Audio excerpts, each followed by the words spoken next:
हे future toppers, आप सभी को पता है कि CUT एग्जाम चालू हो चुके हैं और बहुत जल्दी आपके एग्जाम की डेट भी आ जाएगी। और इस समय हमारे लिए जानना बहुत ज़रूरी है कि सही से प्रिपरेशन कैसे करना है। और इसीलिए आज हमारे बीच है CUT टॉपर दिव्या। दिव्या आज के इस इंटरव्यू में आपको बताएंगी कि प्रिपरेशन कैसे करना है, कौन सी ऐसी गलतियां हैं जो बिल्कुल भी नहीं करना है। और अगर आप साइकोलॉजी के स्टूडेंट हैं तो आपके लिए और अच्छी बात है कि दिव्या भी साइकोलॉजी में BSc कर रही हैं। तो बहुत अच्छे से वो आपको बताएंगी कि साइकोलॉजी में फ्यूचर में आप क्या क्या कर सकते हैं, साइकोलॉजी आपके लिए सही है या फिर नहीं है, और बहुत सारी चीज़ें आपके साथ शेयर करेंगी। तो चलिए बिना किसी देरी के इस इंटरव्यू को चालू करते हैं। हे एवरीवन, सो आज हमारे साथ है दिव्या। सबसे पहले Divya, thank you so much आज हमें ज्वाइन करने के लिए। जैसा कि मैंने आपको बताया, CUT एग्ज़ाम चालू हो चुके हैं और बहुत सारे बच्चों का धीरे धीरे करके CUT एग्ज़ाम खत्म हो जाएगा। तो जैसा कि मैंने आपको स्टार्टिंग में बताया था, आज पूरे मैं आपसे CUT रिलेटेड क्वेश्चन पूछने वाला हूँ। लेकिन इससे पहले मैं इस इंटरव्यू को चालू करूँ, मैं चाहूँगा आप इंट्रोडक्शन दे दें अपना। Hi everyone, I am Divya. मैं उत्तराखंड से हूँ and currently I am pursuing BSc Honors in Psychology from Rishiyod University. Perfect. Divya, आप साइकोलॉजी ऑनर्स कर रही हैं, ऋषियोड यूनिवर्सिटी से कर रही हैं, तो इससे रिलेटेड भी बहुत सारे क्वेश्चन मेरे पास हैं आपके लिए। और फिर CUT रिलेटेड, अब तो एग्ज़ाम आ चुका है तो रिवीजन कैसे करना है, क्या स्ट्रेटेजी आपने फॉलो करी, सब कुछ मैं आपसे पूछूंगा। लेकिन उससे पहले एक क्वेश्चन यही है कि साइकोलॉजी ह्यूमैनिटीज़ में बहुत डिमांड में, बहुत सारे बच्चे साइकोलॉजी में कुछ ना कुछ करना चाहते हैं और कन्फ्यूजन में रहते हैं बहुत ज़्यादा। इनफैक्ट जब मैं इंटरव्यू से पहले प्रिपरेशन कर रहा था और मुझे पता चला कि आप ऋषियोड यूनिवर्सिटी में, तो बहुत सारे बच्चों ने मुझसे इस यूनिवर्सिटी के बारे में भी पूछा हुआ है। तो आप मुझे बताइए, सबसे पहले तो ये बताइए कि आपने साइकोलॉजी ही क्यों सिलेक्ट करा, मतलब क्यों कर रहे हो आप साइकोलॉजी, और ऋषियोड यूनिवर्सिटी के बारे में बताइए। साइकोलॉजी मैंने इसलिए सेलेक्ट किया क्योंकि स्टार्टिंग से ही वो क्यूरियोसिटी थी कि व्हाट मेक्स पीपल डिफरेंट, या फिर कैसे हम लोग, क्यों हम स्पेसिफिक सिचुएशन में एक स्पेसिफिक तरीके से बिहेव करते हैं, उसके रीजंस एंड ऑल ये सब। साइकोलॉजी में तो पहले से ही इंटरेस्ट था, and being a biology student तो वो थोड़ा सा साइंटिफिक पर्सपेक्टिव भी था, क्योंकि साइकोलॉजी को यूजुअली ह्यूमैनिटी से एसोसिएट किया जाता है। बट अभी एज यू नो कि टेक्नोलॉजी एंड ऑल इतना कुछ वो हो रहा है, so I wanted to know कि लाइक अगर हम साइंटिफिक पर्सपेक्टिव से देखेंगे तो हम कैसे साइकोलॉजी को देख सकते हैं। या और ऋषियोड यूनिवर्सिटी में अगर आप पढ़ रहे हो तो रीज़न क्या, लाइक इतना अच्छा आपने स्कोर करा CUT में, तो कोई ऐसा रीज़न है जिसके कारण आप यहीं से कर रहे हो अपना प्रिपरेशन, अब मतलब आगे का course? I think the major reason यही है कि ऋषिहुड में काफी एक्सपोजर एंड अपॉर्चुनिटीज हैं जो कि on an average psychology students को नहीं मिलती हैं। अभी जैसे साइकोलॉजी में सीन क्या रहता है कि हमारी जो इंटर्नशिप्स एंड ऑल होते हैं उसमें हमें सामने से पे करना पड़ता है। हम्म। सो बट अभी जैसे एंड इवन इंटर्नशिप्स मिलना भी it is not very easy. But अभी like I am in first year and I am getting an internship in RML hospital. I like every Friday I go to field visits in an NGO जहाँ पे हम लोग जिन बच्चों को psychological disorders हम लोग उनसे इंटरेक्ट करते हैं। फर्स्ट ईयर में ही थ्योरी के साथ पढ़ते पढ़ते हमें एक प्रैक्टिकल एक्सपोजर हमें एक प्रैक्टिकल एक्सपोजर मिल रहा है कि कैसे हमें रैपो फॉर्म करनी है, कैसे बात करनी है and all. Due to these facilities I chose Rishihood. Okay, और आप BSc कर रहे हो साइकोलॉजी में। बहुत सारे जी, बच्चे ऐसे रहते हैं जिस कंफ्यूजन में रहते हैं कि उन्हें BA करना चाहिए साइकोलॉजी में या BSc करना चाहिए, तो आपके हिसाब से आपने BSc क्यों लिया, मतलब क्यों बेटर है ये? मैं BSc लेने का ऐसे कुछ खास सेंस था नहीं, क्योंकि मैं हमेशा से साइंस की स्टूडेंट रही हूँ, हम्म। तो मुझे साइंस से ही अपनी आइडेंटिटी चाहिए। एंड BSc में बट आई फील कि it is kind of more scientific, क्योंकि मैं बायो की स्टूडेंट हूँ। It was comparatively more easier for me कि उस लाइक मुझे बायो साइकोलॉजी एंड ऑल इस फील्ड्स में ज्यादा इंटरेस्ट है। तो BSc I think will help me. Psychology में बहुत सारे बच्चे जिनसे मेरी बात होती है, BA वाले भी हैं, BSc वाले भी हैं, तो आप इससे अग्री करोगे या नहीं मुझे बताना। बहुत सारे बच्चों का ये कहना है कि कई बार वो जब BA साइकोलॉजी करते हैं तो एक प्रॉब्लम ये आती है कि थोड़ी सी कहीं ना कहीं, जैसे आपने कहा, साइंटिफिक अप्रोच मिसिंग रहती है। हम्म। उन्हें बहुत थियोरी पर फोकस कराया जाता है और कहीं ना कहीं रियल लाइफ एक्सपीरियंसेस कम मिलते हैं। और जो आपने इंटर्नशिप की बात मैंने करी आपने, उससे मैं पूरा पूरा अग्री करता हूँ कि आप साइकोलॉजी कर रहे हो और आपको इंटर्नशिप नहीं मिल रही तो मतलब क्या है, और अगर आप पैसे दे रहे हो तो फिर सब नहीं कर पाते और वो सेंस भी नहीं बनाता है। तो क्या इतनी सारी जो हम इंटर्नशिप करते हैं कॉलेज में, इससे बेनिफिट मिलता है, मतलब आपको ऐसा लगता है कि हाँ इससे कुछ हेल्प मिल रही है आपको ग्रो करने में? आई थिंक बहुत ज़्यादा हेल्प मिल रही है, क्योंकि psychology is not like BTech, क्योंकि बीटेक में होता है कि आपने डिग्री एंड ऑल ये सब ले ली, फिर आपके पास कंपनीज आती हैं, placements and all. But psychology में ऐसा कुछ सीन ही नहीं होता, आपको खुद से ही देखना पड़ता है कि आपको क्या करना है। And for that I think you should have a very strong resume and a very strong skill set. तो जो भी हम लोग internships, training and all college से बाहर जाके जो भी चीज़ें करते हैं, वो बहुत ज़्यादा हेल्प करती है हमें प्रैक्टिकल एक्सपोजर में। क्योंकि psychology is all about practicality only. हम लोग हम्म। कोई कितनी भी थ्योरीज पढ़ लें, सीबीटी ये सब हम कितना ही रट लें, कोई सेंस नहीं बनाता अगर हमें क्लाइंट से बात नहीं करना आ रहा है, या फिर हमें उसे प्रैक्टिकली अप्लाई नहीं करना आ रहा है। So I think these internships and all ये उस स्किल सेट को डेवलप करने में काफी हेल्प करती है। परफेक्ट। मेरा आखिरी क्वेश्चन है साइकोलॉजी रिलेटेड। मैं जानबूझ के ज़्यादा पूछ रहा हूँ क्योंकि बहुत सारे बच्चे हमारी कम्युनिटी में जो साइकोलॉजी ही करना चाह रहे हैं, दिन भर मैसेज आते हैं। आप मुझे बताइए, स्कूल लाइफ डिफरेंट होती है, मतलब वहाँ आप अगर साइकोलॉजी भी पढ़ रहे हो, मतलब एनसीईआरटी पढ़ रहे हो, आप जैसे आप यूनिवर्सिटी जाते हो, इंस्टीट्यूट जाते हो, तो आपका day to day life experience कैसा रहता है? मतलब क्या करते हो आप लोग, क्या पढ़ते हो? आपने बताया आप इंटर्नशिप करते हो, तो वहाँ आपका कैसा एंगेजमेंट होता है, क्या सीखने को मिलता है आपको? सो आई थिंक ऋषिहुड में मुझे काफी ज्यादा एक्सपोजर मिला है। हम लोग जाते हैं तो हमारी क्लासेस भी इवन जैसे it is a very fine balance कि हम लोग थ्योरीज भी पढ़ लें, एंड उसके बाद भी हमारे लाइक रोल प्ले सेशंस होते हैं, debates, discussions and all, so that हम लोग एक्सप्रेस कर पाए खुद को, हमें पता हो कि कहाँ पे क्या बोलना है। Then in Rishihood we also have foundation classes. Hmm. उसमें we have courses like design, systems thinking, technology and policy. क्योंकि साइकोलॉजी को अगर आप एज अ होल देखोगे, so it is not isolated, आप साइकोलॉजी को किसी भी फील्ड के साथ कंबाइन कर सकते हो। So Rishihood gives us that experience and opportunity कि आप ये स्पेसिफिक फील्ड्स भी एक्सप्लोर कर सकते हो। देन वी हैव आनंदम, थोड़ा लेजर एक्टिविटीज एंड ऑल ये सब। एंड उसके बाद club meets and all, every weekend हम लोग फील्ड विजिट के लिए जाते हैं प्रैक्टिकल एक्सपोजर के लिए। So it is quite fun, challenging, adventurous, कि रोज रोज मतलब कुछ नया करते हैं, ऐसा हम्म। नहीं है कि बस बुक्स जाके पढ़नी है। So it's quite fun. सही बात है। सेम सेम चीज़ करने में कॉलेज लाइफ बहुत बोरिंग हो जाती है।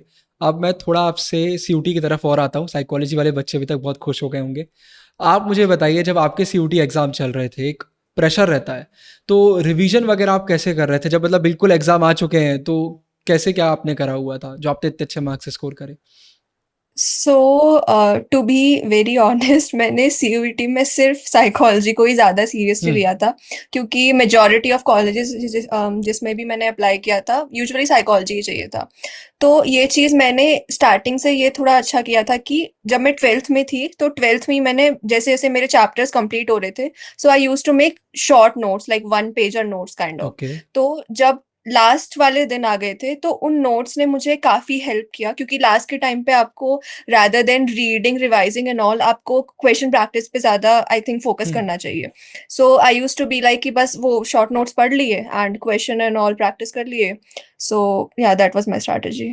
और एक प्रॉब्लम आप भी फेस करते होगे, कंसिस्टेंसी आलसी हो जाती है। हमने बोर्ड्स भी पढ़ा, फिर अब सीयूटी भी आ गया है। बहुत सारे बच्चे मैसेज करते हैं, पढ़ने का मन ही नहीं करता है। बट आपने फुल स्कोर करे साइकोलॉजी में, तो मतलब पढ़ाई तो करी आपने। तो कैसे करी आप, मतलब कंसिस्टेंसी कैसे मेंटेन करी थी? लाइक एज यू सेड कि नहीं मन होता हम्म। पढ़ने का, but I am pretty good at tricking my self कि जब भी ऐसे मन नहीं होता, सो आई एम लाइक कि अच्छा ठीक है, बस 10 क्वेश्चन कर लेती हूँ। एंड मेरा एक ये चीज है कि जैसे मैं स्टार्ट करती हूँ ना, तो वो फ्लो फ्लो में like hmm. I enjoy studying. So it's like कि जस्ट टेल योर सेल्फ कि बस बेयर मिनिमम कर लो, एंड देन फिर जैसे जैसे बैठो तो फिर वो खुद ही मन नहीं करता उठने का। And also I have this thing कि अगर मैंने सुबह ढंग से यूटिलाइज नहीं किया, सुबह ढंग से पढ़ा नहीं है, so I have to make sure कि मैं शाम को वो चीज़ करूँ। सो इट्स लाइक कि जस्ट टेल योरसेल्फ कि अच्छा थोड़ा सा कर लो, ना करने से बेटर है। एंड या और आपने मॉक्स वगैरह भी दिए होंगे, आपने प्रैक्टिस या फिर एमसीक्यू प्रैक्टिस करे होंगे। अब वो गलत चले जाते हैं, मॉक में मार्क्स कम आ गए या फिर एमसीक्यू प्रैक्टिस कर रहे हैं वो गलत चले गए, तो कहीं ना कहीं पूरा कॉन्फिडेंस गिर जाता है कि यार सब तो पढ़ा और गलत जा रहा है। तो उस समय फिर आप कैसे डील करते थे उस सिचुएशन से? उस वक्त टू बी ऑनेस्ट, मैं आई ट्राई कि मैं थोड़ा सा प्रैक्टिकल अप्रोच रखूं, प्रैक्टिकल थिंकिंग रखूं, सो आई एम, अब जैसे कुछ भी गलत गया, सो आई एम लाइक कि हाँ ठीक है, हो गया गलत। सो उसके बाद what I used to think is कि जैसे जो भी क्वेश्चंस गलत है उनको नोट कर लिया साइड से, एंड बस एक बार देख लिया तो इट्स फाइन। और अगर कम स्कोर आया है, ऐसा तो नहीं कि आपके कम आते ही नहीं थे, आप पहले से ही टॉपर नहीं हो? नहीं ऐसा नहीं है। अच्छा। मतलब हाँ, मैं टू बी ऑनेस्ट उतना सीरियसली लेती नहीं हूँ, अगर कम स्कोर आया तो ठीक है, अब लाइक आ गया तो ये अब भी अच्छी नेक्स्ट पे अप्रोच है मूव कि ऑन हो गया तो करो। हो गया, आप क्या कर सकते हैं। हाँ या इट्स लाइक कि कम ज्यादा होते रहते हैं, बस प्रैक्टिस करते रहो तो वो इवेंचुअली हो ही जाएगा। और बहुत सारे टॉपर से मेरी बात हुई है सीयूटी के, वो ये करते थे जब भी उनका मन नहीं करता पढ़ने का तो वो फ्यूचर देखने लग जाते थे कि अच्छा स्कोर करेंगे, अच्छे कॉलेज में जाएंगे, लाइफ अच्छी हो जाएगी। तो आपने भी ऐसा कुछ करा, मैनिफेस्टेशन वगैरह, या मतलब थोड़ा सा पॉजिटिव थिंकिंग फ्यूचर को लेकर कि हाँ भाई सीयूटी अच्छा हो जाएगा तो अच्छा करेंगे?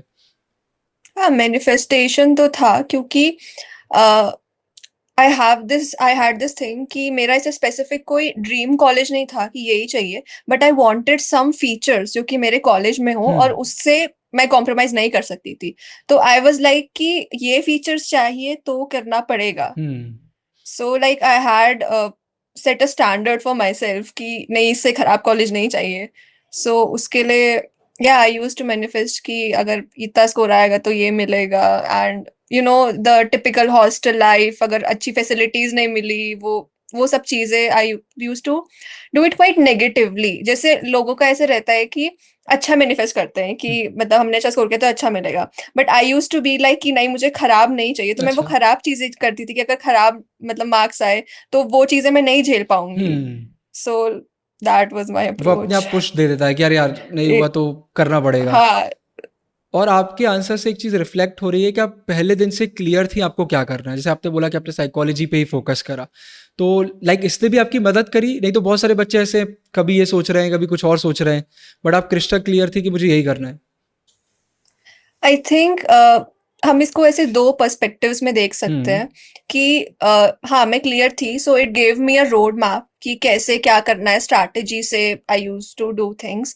बट आई थिंक बहुत से लोगों को एक्सप्लोर करना होता है, so if they want to explore that is fine, but I think explore करने के लिए भी यू नीड अ रेंज कि हम बहुत ही डाइवर्ट ना हो जाए। आई थिंक अगर हम्म। हम बस एक अपना नीश सेलेक्ट कर लें कि ओके इस नीश में मुझे कुछ एक स्पेसिफिक चीज करना है, सो इट डजेंट मैटर कि अगर आपको लाइक इट्स नॉट लाइक कि आपको पूरा ही एकदम क्लियर रहना है कि ये करना है, ये करना है, ये करना है, but just be clear with your niche कि इस स्पेसिफिक फील्ड में या फिर इस एरिया में कुछ करना है। So I think within that range if you explore it's fine. Divya, इसके बाद मेरा अगला आपसे क्वेश्चन है कि कई बार ऐसा होता है हम डीमोटिवेटेड फील करते हैं, ऐसा लगता है यार अब तो कुछ भी नहीं होने वाला है, तो उस समय आप खुद को कैसे मोटिवेट करती थी?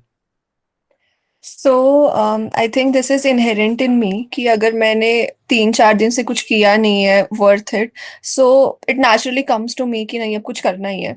And also I am a person, I get bored very easily, तो मुझे कुछ ना कुछ काम चाहिए रहता है। And I think one more reason is कि since childhood I have been an average student, मतलब ठीक ठाक मैं स्कोर कर लेती हम्म। थी। सो एक एक इनसाइड से या फिर इवन सोसाइटी, माय पेरेंट्स, वो एक प्रेशर भी था कि अभी तक अच्छा किया है तो आगे भी करना ही है। So I think that was my sources of motivation. और दिव्या, इसके बाद मेरा अगला क्वेश्चन आपसे है कि आपने नोटिस करा होगा आपके स्कूल में बहुत सारे बच्चे जो अच्छा कर सकते थे सीयूटी में बट नहीं कर पाए, और बहुत बच्चे ऐसे होंगे जिन्होंने अच्छा नहीं करा स्कूल में बट सीयूटी में अच्छा कर लिया। तो इससे रिलेटेड कुछ अगर आप बोलना चाहती हैं, कुछ टिप्स शेयर करना चाहती हैं? फर्स्टली आई वुड से कि आपके जो रिसोर्सेज हैं be very crystal clear with them, क्योंकि कई बार ऐसे होता है कि हम 50 जगह से पढ़ते हैं एंड एट द एंड हम लोग एक ही चीज को रिपीटेडली पढ़ रहे होते हैं। So just be very clear कि आप कौन से रिसोर्सेज यूज कर रहे हो। Most preferably I would say कि एनसीईआरटी को अगर हम फॉलो करते हुए चले, that is very good. Secondly I have seen a lot of my friends जो कि यूट्यूब से पढ़ते हैं। Hmm. So what they used to do was कि बस टॉपिक टाइप करो एंड रैंडमली कोई भी वीडियो आ रहा है, उसको जाके देख लो। सो आई वुड से कि इवन इफ अगर आप यूट्यूब से पढ़ रहे हो तो हैव सम स्पेसिफिक चैनल्स जो कि आपके लिए प्रेफरेबल हो, क्योंकि if you follow one specific channel they move in a series, तो वो आई थिंक ज्यादा हेल्पफुल रहेगा। Thirdly, and the most important thing is कि don't be a passive learner, especially if you study from YouTube. तो YouTube से जब भी हम लोग पढ़ते हैं तो it is like कि बस सामने वाला बोल रहा है and हम सुन रहे हैं. So and but जब हम like book से पढ़ रहे हैं, so you are an active learner कि आप खुद से अपना comprehend कर रहे हो and all. So whenever you are studying from YouTube or any like online source, I would say कि be as much active as you can, make notes and all, and yeah, make a strategy and try to be as consistent as possible. So yes, these were my tips. Divya, इसके बाद मेरा आखिरी question आपसे है कि सारे बच्चों की तरफ से, बच्चे इतनी मेहनत कर रहे हैं, सबका एक ड्रीम है इस कॉलेज में जाना है, वहाँ जाना है, आप इतने अच्छे यूनिवर्सिटी से पढ़ाई कर रही हैं, तो क्या इतनी मेहनत करना वर्थ इट रहता है? जब हम कॉलेज में जाते हैं तो हमें लगता है हाँ यार मेहनत सफल हुई। I think yes, क्योंकि CUET I think एक काफी like एक अच्छा अप्रोच है कि even it provides you a lot of options कि आप यहाँ पे जा सकते हो, तो it is completely as per your convenience कि आपको कहाँ जाना है, कहाँ नहीं जाना है. So yeah, I think it's worth it. Okay, perfect. Divya, thank you so much आज हमें ज्वाइन करने के लिए। आई होप आज की इस इंटरव्यू से बहुत सारे बच्चों को मदद मिलने वाली है, तो फिर से thank you so much. Thank you so much for having me, and I also hope कि कुछ तो help मिले.